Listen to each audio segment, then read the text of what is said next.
The sun rises over Onitsha, its golden rays slicing through the morning mist to bathe the main market in a warm, amber glow.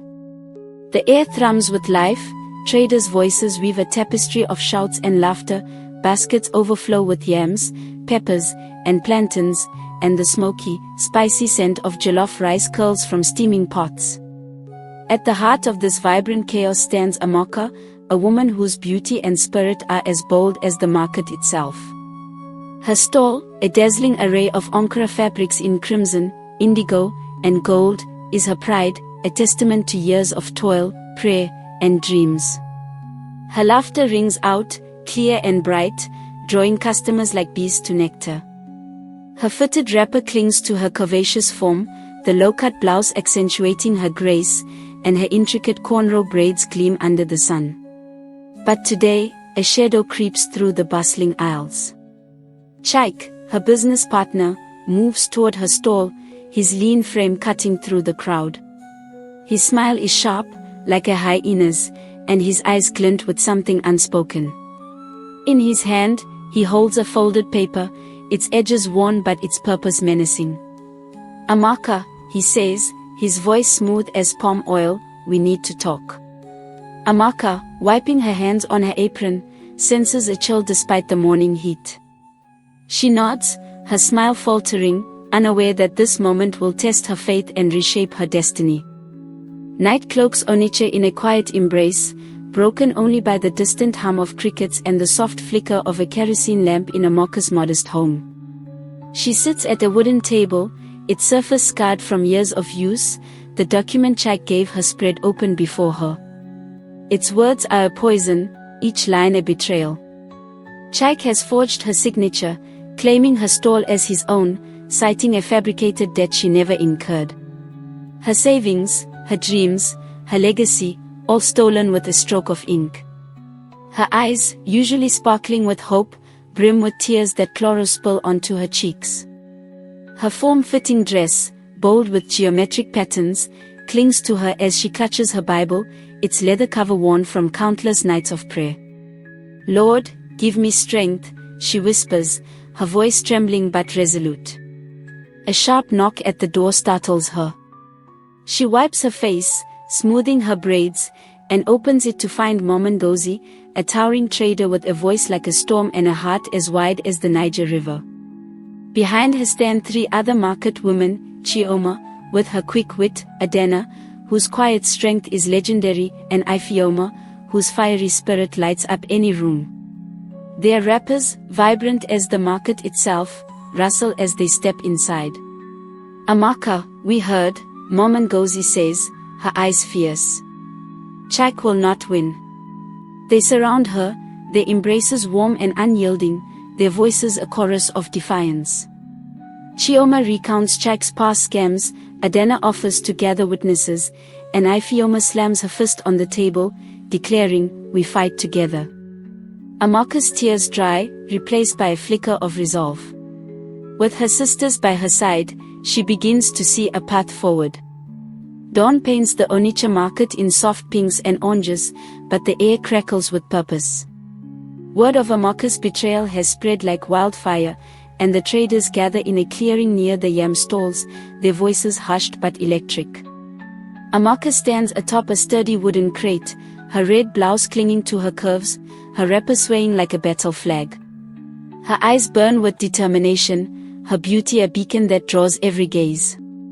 "Chaik thinks he can break me," she declares, her voice rising above the morning chatter. "He thinks he can silence us. But together, we are unbreakable." The market women roar in agreement, their wrappers a riot of colors, emerald, saffron, cobalt, billowing in the breeze. Ngozi steps forward, her presence commanding, and recounts Chaik's history of deceit, the tailor he swindled, the pepper seller he bankrupted. Chioma adds tales of his forged contracts, her sharp wit cutting through the crowd's murmurs. Adena, soft-spoken but resolute, promises to collect testimonies from other victims. Ifeoma, her eyes blazing, calls for action. "We march to the magistrate, sisters. We demand justice." Amaka unveils her plan, a dossier of evidence, witnesses, and a petition to reclaim her stall.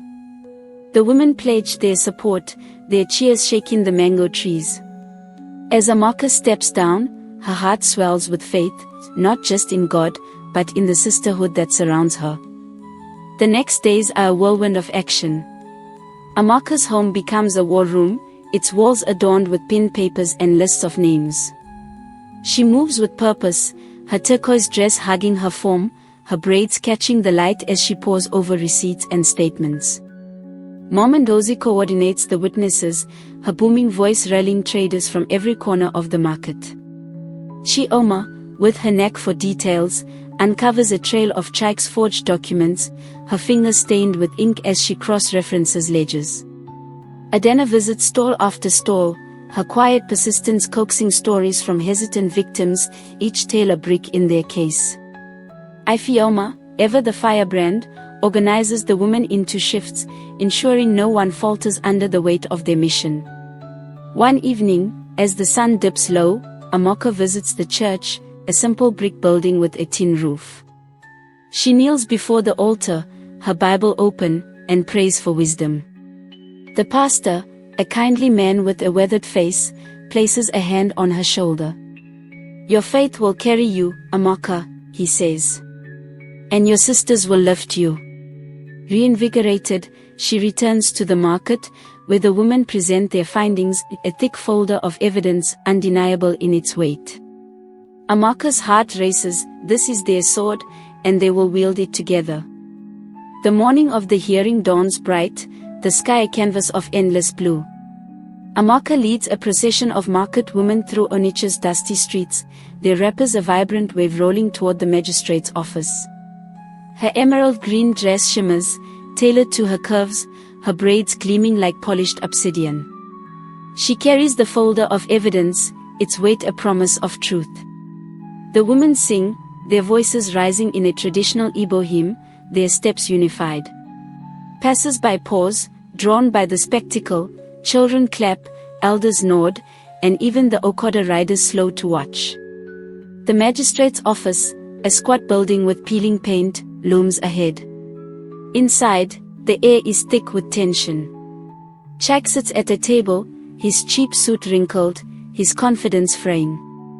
The magistrate, a grizzled man with sharp eyes, surveys the crowd. Amaka steps forward, her voice steady as she presents their case. She recounts Chike's betrayal, her words clear and unyielding, each piece of evidence a blow to his lies. Mom Ndozi testifies, her voice shaking the room.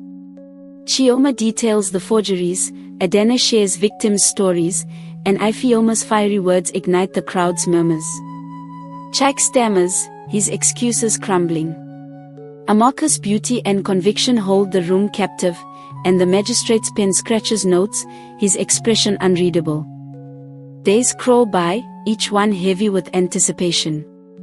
Amaka tends her temporary store, a borrowed corner from Mom Ndozi, her heart tethered to the magistrate's decision. She prays nightly, her Bible a constant companion, her faith a shield against doubt. The market women rally around her, sharing meals of jollof rice and stories of hope, their laughter a bomb. Finally, the summons arrives, and the women return to the magistrate's office, their wrappers a defiant splash of color against the drab walls. The magistrate's voice is grave as he delivers his ruling. Chike's deceit is laid bare, his forgeries exposed, his claims dismantled. Amaka's stall is restored, along with damages to rebuild. The room erupts, the women's cheers spilling onto the street. Amaka, tears streaming down her face, embraces Mom Ndozi, Chioma, Adena, and Ifeoma, their arms a fortress of love. That evening, in a candlelit meeting, Amaka proposes a bold vision, the Onitsha Women's Cooperative, a union to protect traders, share resources, and empower dreams. The women agree, their voices rising in unison, their laughter weaving plans for a new dawn. Months pass, and the Onitsha Women's Cooperative takes root like a sturdy Iroko tree. Amaka, now a leader, oversees its growth, her violet outfit catching every eye as she moves through the market. The cooperative secures a communal store, its shelves stocked with fabrics, spices, and crafts. They establish a loan system, helping traders like Chioma expand her pepper business and Adana open a tailoring shop. Ifeoma trains young women in bookkeeping, her fiery spirit inspiring confidence. Momondozi negotiates with suppliers, her voice a force no one dares challenge. Amaka's store thrives, its fabrics drawing customers from across Anambra State. But her true joy is the women around her, their businesses blooming like hibiscus in spring. She hosts weekly meetings, her home filled with laughter and plans. One evening, as they share a pot of jollof rice, Amaka reflects on her journey. God tested me, she says, her voice soft, but he gave me you. The women raise their glasses, mugs of palm wine and Fanta, toasting to their shared strength. Amaka's heart swells, this is her calling, her legacy. A year later, the Onitsha market is a beacon of possibility. The cooperative has transformed lives, stalls are stocked, children attend school, and dreams once buried now soar. Amaka, radiant in a crimson gown, hosts a grand celebration, the market alive with drums, dance, and the aroma of jollof rice heaped high. Her store, now a cornerstone of the cooperative, overflows with fabrics, each bold a story of resilience. The women dance, their wrappers swirling, their laughter a song of triumph. Amaka takes the center, her movements graceful yet powerful, her beauty a testament to her unbreakable spirit. As the sun sets, casting a golden glow over the market, Amaka climbs onto a crate, her voice carrying over the crowd. We are more than traders, she declares. We are sisters, builders, dreamers. This is our justice, our joy, our legacy. The crowd roars, their cheers echoing into the night. Amaka steps down, her heart full, knowing this is only the beginning. Her faith, her sisters, and her fire have forged a movement that will ripple through generations, a story of jollof justice that will never fade.